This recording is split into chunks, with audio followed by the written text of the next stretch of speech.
మేము చేసే వీడియోస్ మీ మొబైల్ కి నోటిఫికేషన్ గా రావాలంటే సబ్స్క్రైబ్ చేసుకుని పక్కనే ఉన్న బెల్ ఐకాన్ కూడా యాక్టివేట్ చేసుకోండి.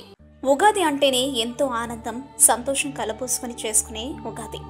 ఉగాది పచ్చడి చేయడం, అందరూ కలిసి తిని పంచాంగం వినడం తెలిసిన విషయమే. మరియు ప్రతి ఒక్కరూ తప్పకుండా చేయవలసిన ప్రక్రియ అది.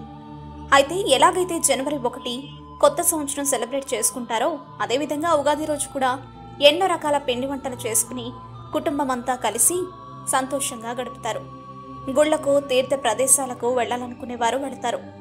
అయితే ఏ విధంగా అయితే ఉగాది పచ్చడిని చేసుకుంటారో అదేవిధంగా ఉగాది రోజు సాంప్రదాయాలలో సబ్జా పాలు కూడా తయారు చేసుకుని తాగుతారు. దాని వలన శరీరానికి కావలసిన చలువ లభిస్తుందని చాలా మంది అంటారు.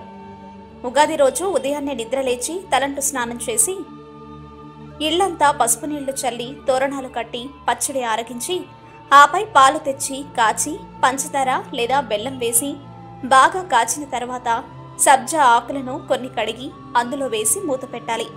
అలా చేసిన పాలను దేవునికి నైవేద్యం పెట్టి దాని ప్రసాదంగా అందరూ స్వీకరించాలి. అలా చేయడం వలన మీ ఒంట్లో ఉన్న వేడి అంతా బయటకు వెళ్ళిపోతుంది. మరియు మీ కొత్త సంవత్సరం అంతా శుభకరంగా ఉండాలని భావిస్తున్నాం. ఇలాంటి మరెన్నో విషయాలు మీరు తెలుసుకోవాలనుకుంటే వెంటనే మా ఛానల్ ని సబ్స్క్రైబ్ చేయండి.